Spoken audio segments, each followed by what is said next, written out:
Olá, bom dia, paz do Senhor. Hoje, dia 18 de maio, terça-feira de 2021, o dia que o Senhor preparou, já derramou, já manifestou, já estabeleceu sobre a tua vida, sobre a tua casa, sobre a tua família, em nome de Jesus. Por isso, que você tenha uma terça-feira maravilhosa, uma terça-feira muito especial, e que o Senhor fale ao teu coração, e que o Senhor dê continuidade aos seus projetos, os seus planos, né, a tudo aquilo que ele já de antemão, como diz lá no Salmo 139, versículo 16, de antemão, ele já havia escrito no seu livro todos os teus dias antes que todos eles existissem.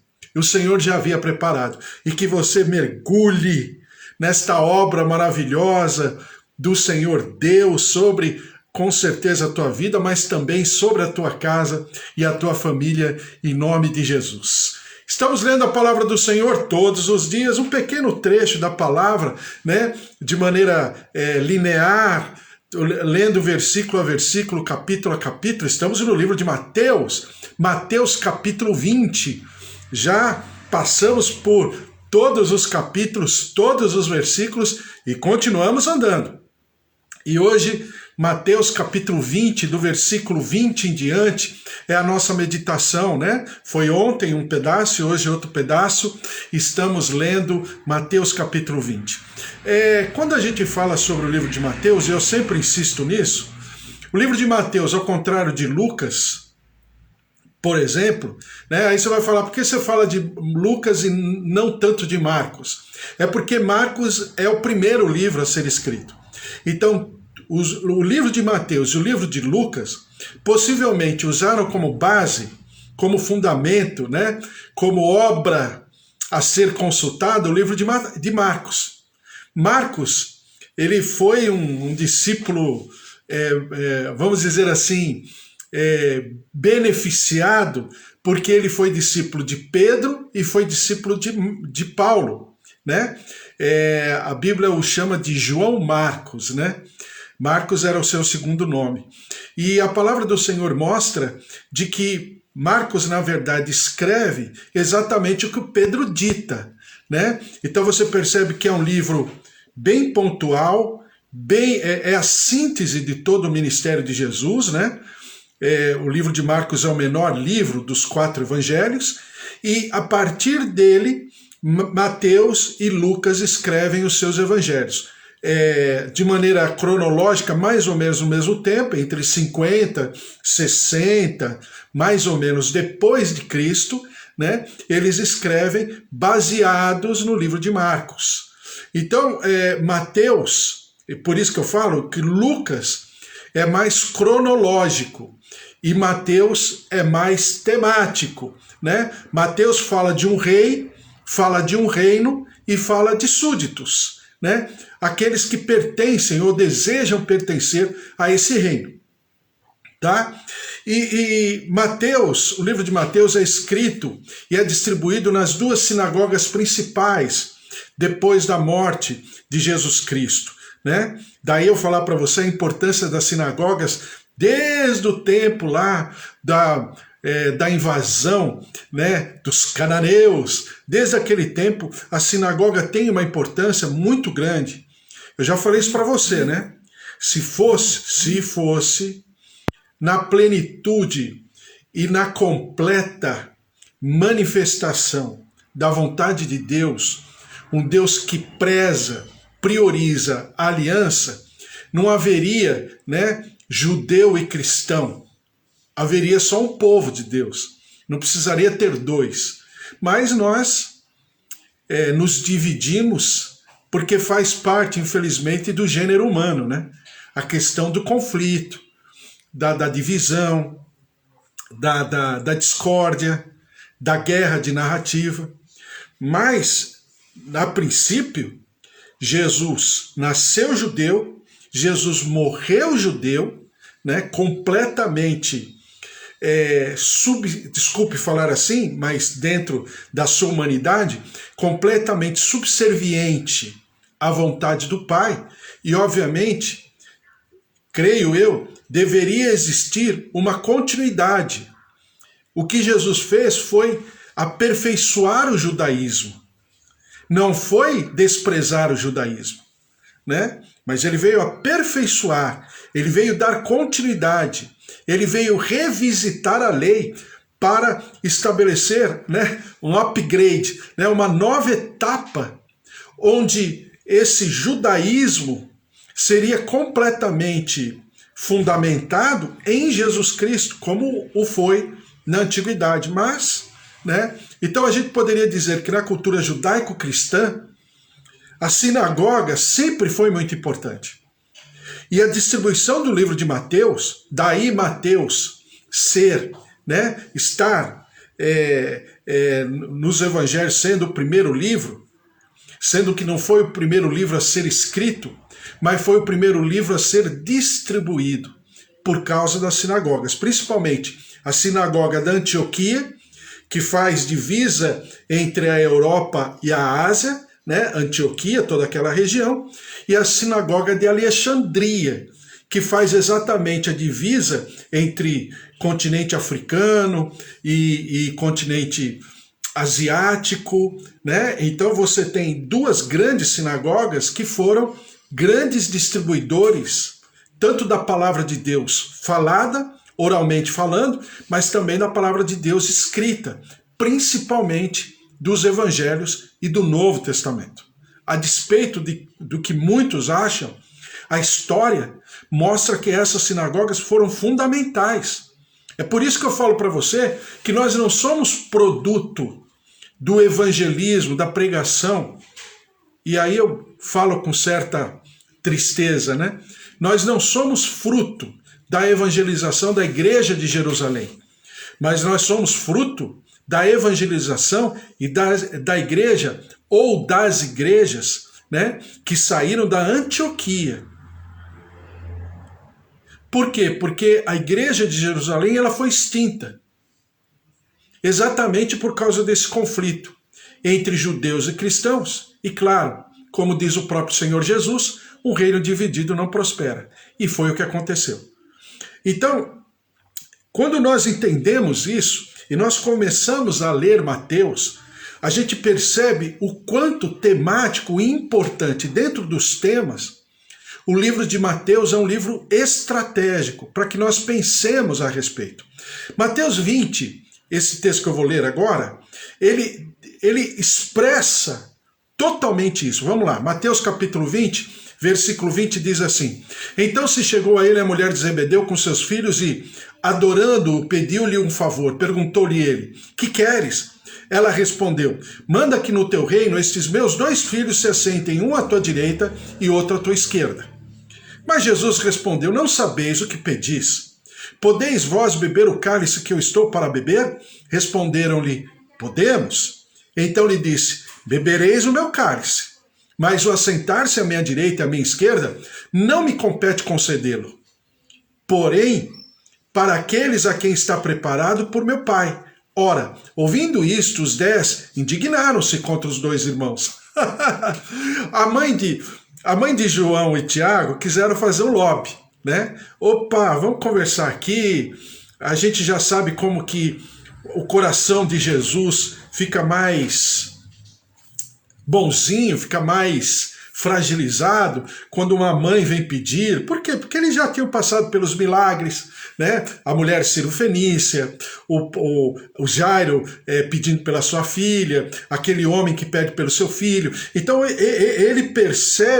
eles perceberam que havia, entre aspas, uma parte frágil de Jesus que sempre estava, né, vamos dizer assim, mais favorável aos pais, né?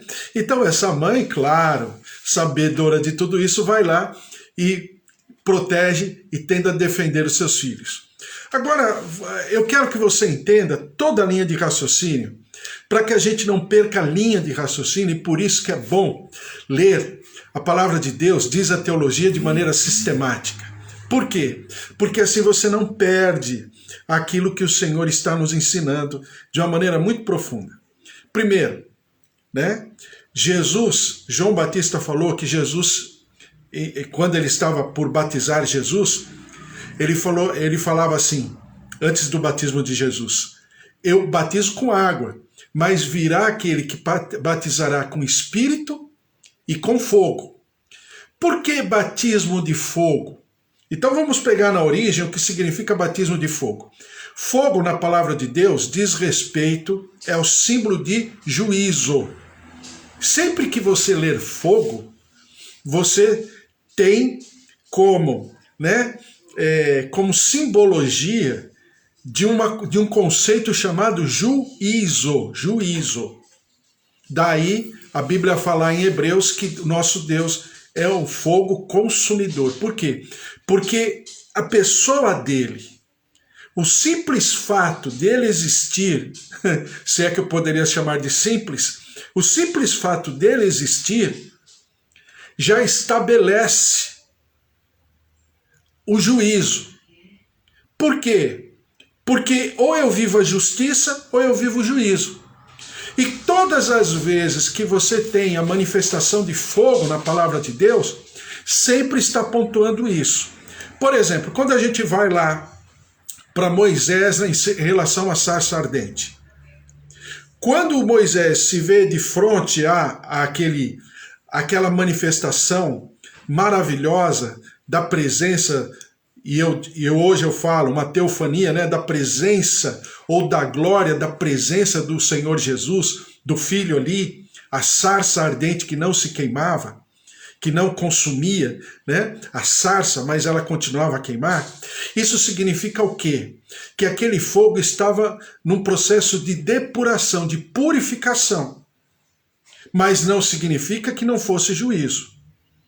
Quando João Batista fala a respeito do fogo, ele vos batizará com o Espírito e com fogo, significa que, claro, nosso lado pentecostal fala sempre do batismo de fogo, que é uma verdade? Também é.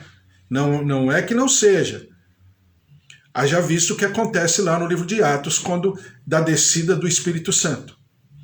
Mas esse fogo é, na verdade, também e principalmente o batismo de sofrimento. Por que o batismo de sofrimento? Ou o cálice da ira do Senhor. Por quê? Porque é quando a justiça da presença do Senhor causa juízo. A presença do Senhor, a presença da justiça do Senhor vai automaticamente causar juízo. E é exatamente o que eu falei para você ontem e esses dias sobre os religiosos. Por que os religiosos queriam matar Jesus? Porque Jesus representava a justiça. Ele é a justiça. Portanto, se ele é justiça, ele também expressa o quê? O juízo. Pura e simplesmente, só pela presença dele. É por isso que os religiosos não conseguiam estar com ele.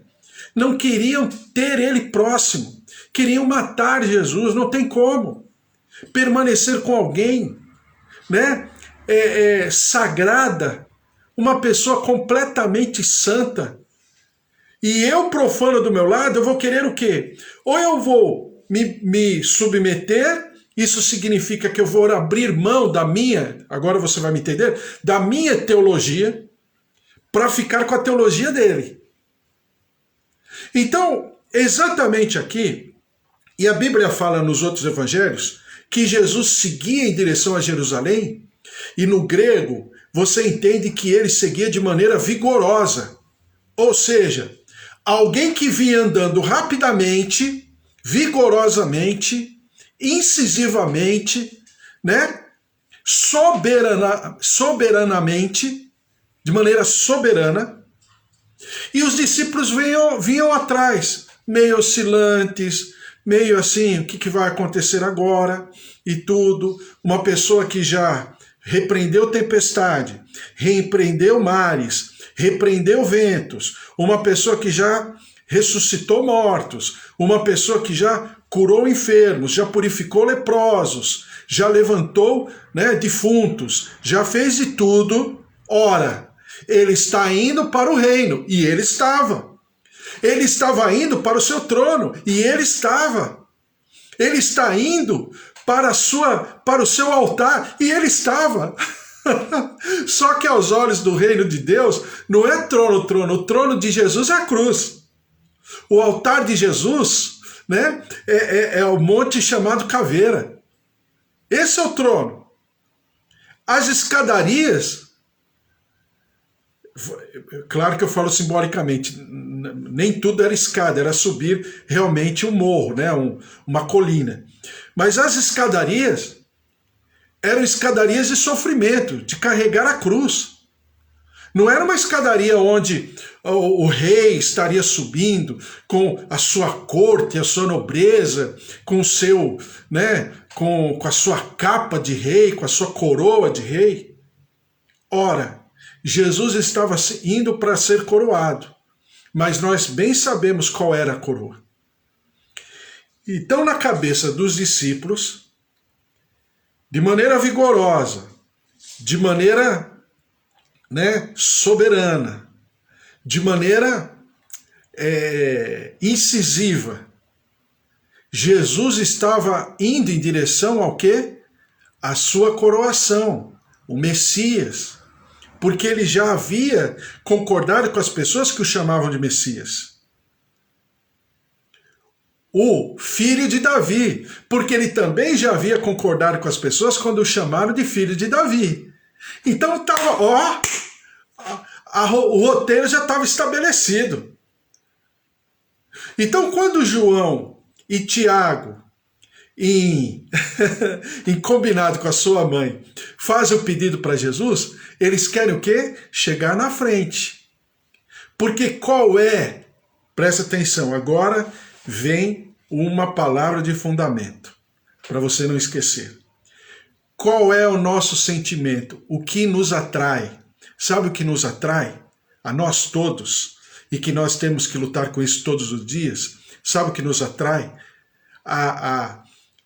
Vamos dizer, no nosso coração, é querer ser maior do que o outro. Isso nos atrai.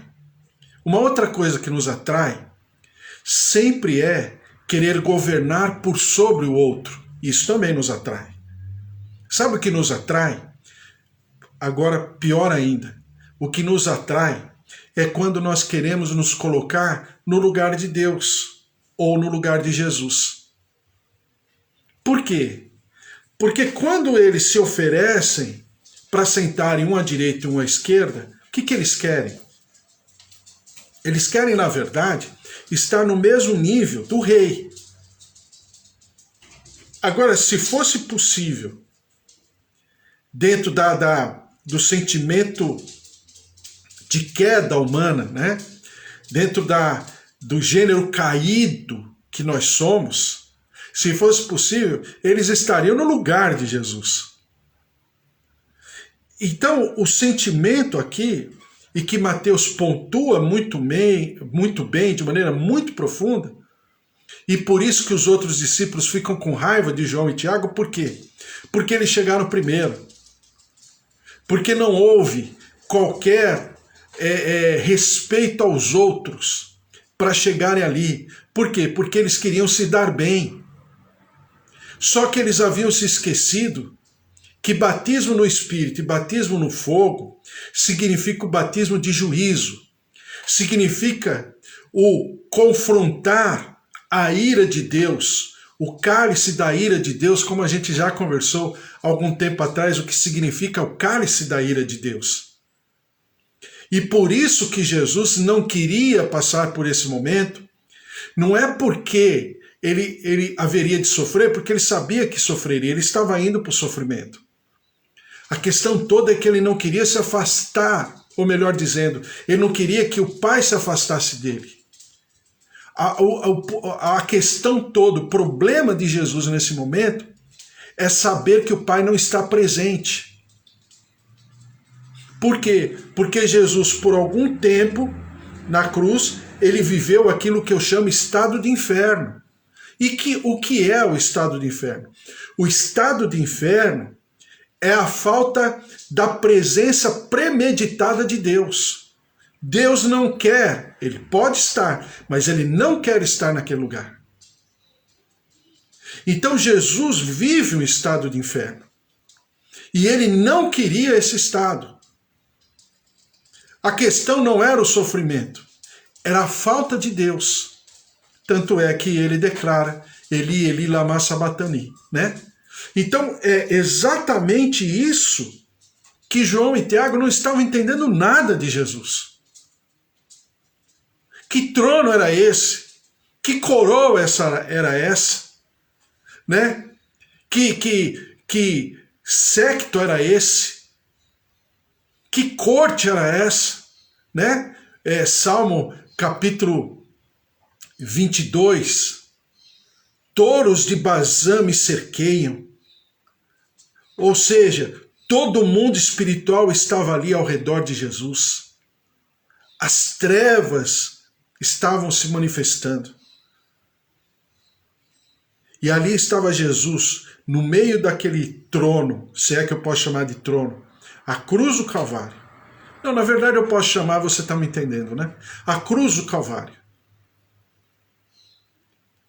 Então, João e Tiago estavam expressando o sentimento de um gênero caído.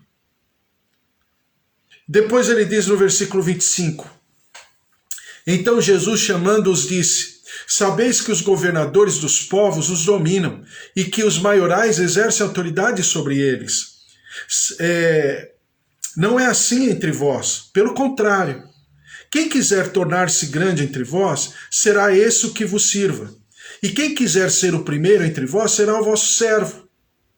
Tal como o Filho do Homem, que não veio para ser servido, mas para servir e dar a sua vida em resgate de muitos. Então, os discípulos não estavam entendendo, muito menos a esposa de Zebedeu, a mãe de João e Tiago, estava entendendo. Ninguém estava entendendo. Que trono é esse? Que coroa é essa? Que reino é esse? Então, quando a gente percebe alguns procedimentos do povo de Deus hoje, da igreja hoje, você percebe o quanto esse sentimento é um cancro no gênero humano, até mesmo sobre aqueles que estão do lado de dentro. E por que nós temos que exortar e nós temos que examinar todas as nossas atitudes todos os dias, para nós não sermos pegos nessas mesmas armadilhas que João e Tiago estavam sendo pegos naquele momento, e os discípulos de Jesus todos também. Eles queriam viver algo que o reino de Deus não observa, não prioriza, e, pelo contrário, rechaça. Então, Deus não nos criou para recebermos, Deus nos criou para darmos. Quando que Jó foi curado? Você lembra? Só para eu te lembrar, lembra? Ou só para nós nos lembrarmos? Jó foi mudado na sua sorte enquanto orava pelos seus amigos. Não é assim que está escrito? Exatamente isso. Quando Jó se propôs a trabalhar o seu coração, porque estava cheio de ressentimento pelos amigos, cheio de amargura. E eu sempre falo para você, um dos segredos do intercessor, quando ele tem algum problema com alguém, ele começa a orar por esse alguém muito mais do que pelos outros. Aí, é claro que Deus vai trabalhar isso no sentimento, no coração dele, né? Então nós como intercessores já aprendemos isso há muito tempo. Então a oração é para nós também um remédio. É para o outro remédio, mas para nós também. Principalmente para nós. Então é exatamente isso que Jó estava fazendo. Quando orou pelos seus amigos, ele estava o quê? Colocando os seus ressentimentos expostos diante do Senhor. E ao orar pelos seus amigos, ele estava agora cumprindo com o propósito de Deus. Que era o quê? Servir ao outro. Nós estamos aqui para servir ao outro. Tá? O ser sempre vem antes de receber. Primeiro eu sou. Se eu vou receber ou não, pertence ao Senhor, mas primeiro eu serei. Eu serei o quê? Servo, sempre servindo ao outro. Nós também devemos ajustar as nossas expectativas. Por que ajustar as nossas expectativas? Porque a gente sempre espera do outro. Mas nem sempre nós seremos observados pelo outro. Mas isso não deixa de ser de nosso dever buscar, interceder, pedir, servir ao outro, a despeito dele entender, ter consciência ou não.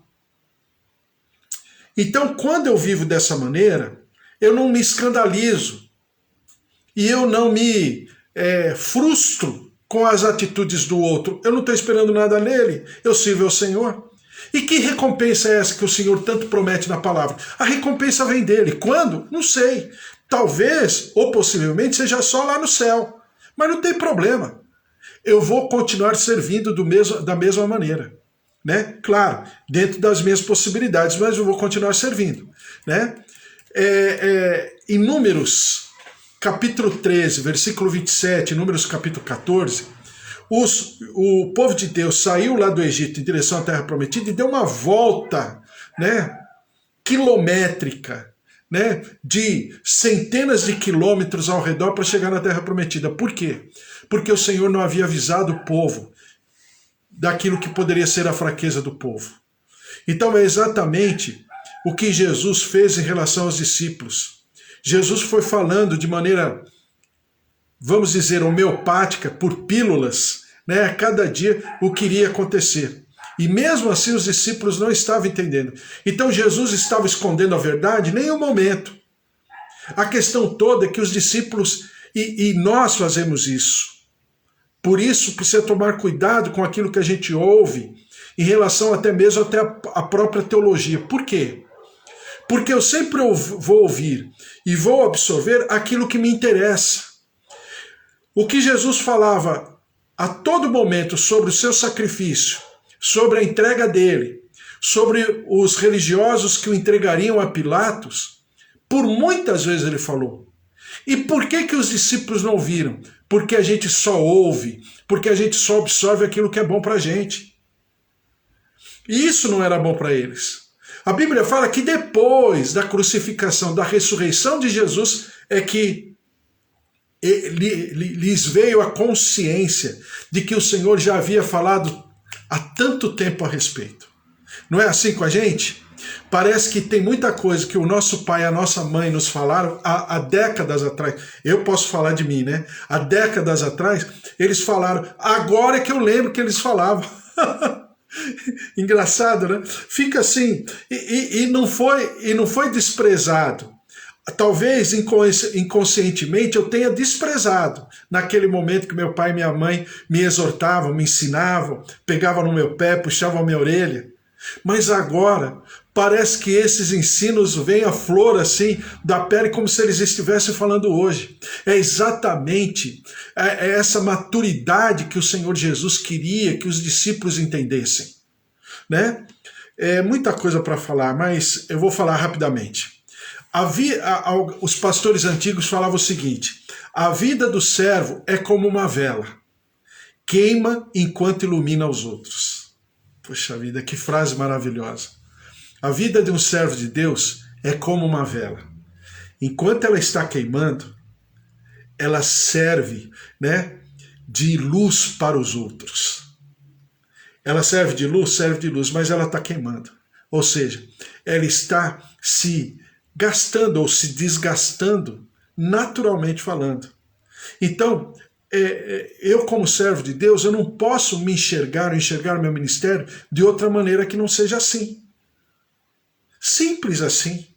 Não precisa querer holofote, nada de ninguém. Né? Queremos o retorno das pessoas demonstrando gratidão. Isso, na maioria das vezes, não vai acontecer. Então, eu deixei o texto de Lucas, né? Só vou citar, de Lucas capítulo 14, versículo 26, não vai dar tempo de ler, mas aí fala sobre Jesus falando sobre o ministério, que ninguém começa uma obra sem fazer a conta, se vai ter condição, recurso para terminar aquela obra. E a mesma coisa aquele que serve ao Senhor. Ninguém pode servir ao Senhor, né, achando que será um mar de rosas, porque não vai ser assim. Na maioria das vezes, infelizmente, não será assim. né? Então, Paulo fala isso muito bem no seu ministério, em muitos textos, não dá para eu ler, mas você depois em casa, você pode fazer isso, estudar. Paulo falando que o Senhor o enviou, que o Senhor o constituiu, que o Senhor o ungiu, ele era o menor apóstolo, ele também era apóstolo e tal, mas concomitantemente com essa observação de Paulo, ele também observava o quê? Que ele sofria, que ele padecia. Então não é porque Deus me chama que eu não viverei exatamente o cálice, né? Vamos dizer assim, esse batismo que o Senhor falou para João e Tiago, porque faz parte. É aqui que eu sou forjado. É nesse momento que eu sou preparado. É nesse momento que eu sou amadurecido. E isso é para todos nós. Ora, dizer que uma mãe, porque é mãe, não sofre a autoridade de mãe, poxa, tá aqui as mães que não me deixam falar sozinha. Mas se você perguntar para uma mãe se ela faria tudo de novo, ela faria. Assim mesmo, nós, como servos do Senhor, se me perguntarem de tudo que eu já passei na minha vida, se eu tivesse que passar de novo, eu falaria sem pestanejar, passaria tudo de novo. Por quê? Porque eu creio que é o meu chamado. É de cada um. Mas eu não posso colocar o meu chamado numa caixinha sem proteger, porque eu fui chamado. Não. E daí? Então não vou sofrer? Então não vou viver o batismo de fogo do Senhor? Não, claro, porque eu vou ser depurado. E a depuração faz parte, né? Não é assim que o fogo faz com o ouro para deixá-lo cada vez mais depurado? Quanto mais queimar, quanto mais tempo o ouro passar no fogo ali, mais o ouro estará purificado, estará depurado. Assim somos nós, né? A autoridade não é para exercer poder sobre o outro, mas em favor do outro. Ou seja, a autoridade não é para governar sobre alguém, mas em favor desse alguém. O homem de Deus, ele não cuida de CNPJ, ele cuida de CPF. É diferente. O reino de Deus não é conquista, mas é renúncia. O serviço é para aperfeiçoar essa verdade. Quanto mais eu renuncio, mais eu conquisto. Vamos orar e nós vamos seguir ensinando, ministrando e vivendo a palavra em nome de Jesus, né? Glória a Deus. Vamos orar, vamos colocar tudo isso diante do Senhor, a nossa vida, e também aqui eu quero colocar diante do Senhor, né, e de vocês o passamento do pastor Paulinho. Até ontem nós oramos com ele, Covid, a sua esposa Elizabeth pedia por ele esses dias, né? Mas o Senhor o deu, o Senhor o tomou, né? E o pastor Paulinho agora está na presença do Senhor, com certeza completamente curado, né? E quando eu falo completamente curado, porque o pastor Paulinho passou por muitas coisas, mas em tudo o pastor Paulinho sobreviveu, foi soberano, mas agora, né, essa última enfermidade veio para levá-lo para o Senhor, para levá-lo para a morada eterna. Então ao Senhor todo louvor, toda honra e toda glória. Nós estamos clamando, intercedendo pela pastora Elizabeth, serva do Senhor, os filhos, a graça, a glória, a presença e o poder do Senhor esteja sobre cada um, em nome de Jesus. Vamos orar?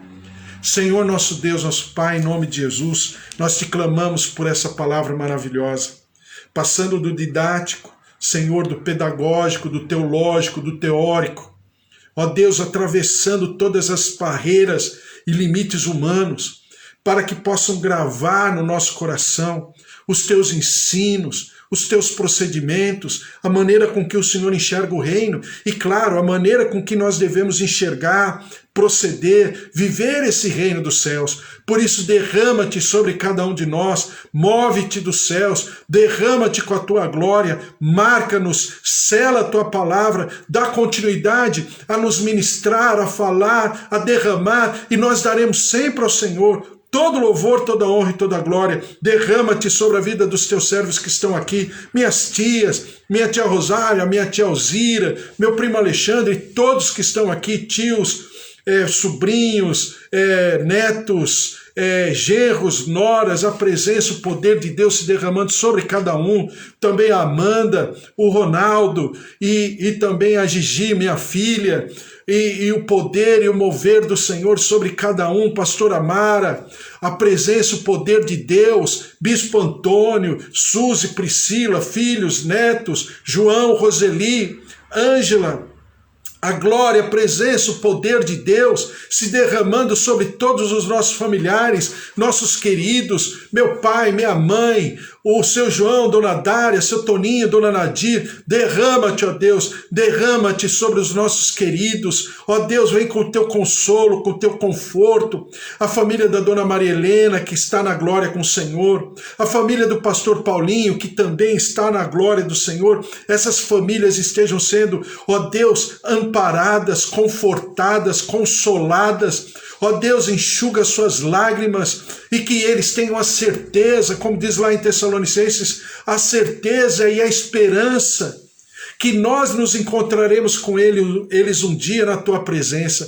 Por isso, ó Deus, enxuga a lágrima, traz da tua paz, move-te, ó Deus, com a paz que excede o entendimento, e nós daremos sempre ao Senhor todo louvor, toda honra e toda glória. Derrama-te, ó Deus, derrama-te sobre a nossa vida, nossos idosos, nossos avós, nossos tios, sobrinhos, filhos, netos, o marido, a esposa, nossos pais, ó Deus de poder, vem com a tua cura, com a tua saúde, aqueles que estão passando pela Covid-19, a pastora Nadir, que está se recuperando, parece que está tendo alta nesses dias, a tua graça, a tua glória se derramando sobre a tua serva, ó Deus, para que ela seja recuperada, ó Senhor, e todos os resquícios desses sintomas, dessa pandemia, ó Deus, sejam extintos pela tua obra, pelo teu poder, pela tua graça, pela tua vida, pela tua saúde. Senhor, em nome de Jesus, move-te,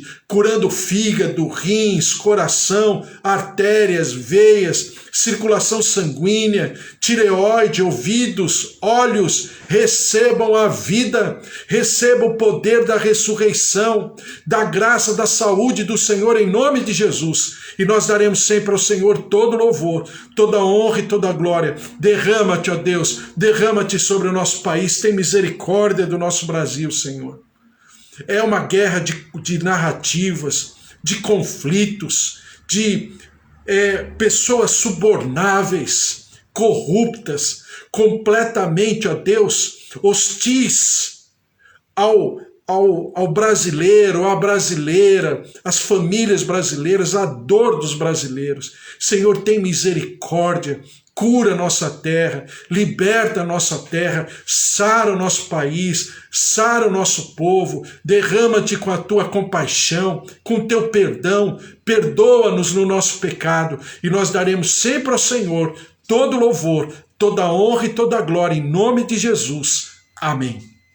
Amém? Glória a Deus. E que o Senhor te dê um dia maravilhoso, uma terça-feira especial, que você possa produzir, prosperar, ser bem-sucedido. O Senhor te abra caminhos maravilhosos e em tudo nós possamos dar graças ao Senhor, porque a Ele seja dada toda a honra e toda a glória. Amém? Que o amor do Deus Pai Todo-Poderoso, que fez o céu e a terra, a vida vitoriosa em Jesus Cristo e as consolações do Espírito Santo da promessa estejam sobre a tua vida, a tua casa, a tua família e todos que estão ao teu redor, em nome de Jesus, e que ninguém te possa resistir, porque você carrega o amor do Deus vivo, e se Deus é por você, quem será contra você? Se o Senhor é o teu Salvador, o Senhor é o teu pastor, claro, nada te faltará. Um beijo para você, até amanhã, fique na paz. Amanhã, 10 horas da manhã. Deus abençoe, um beijo, tchau, tchau.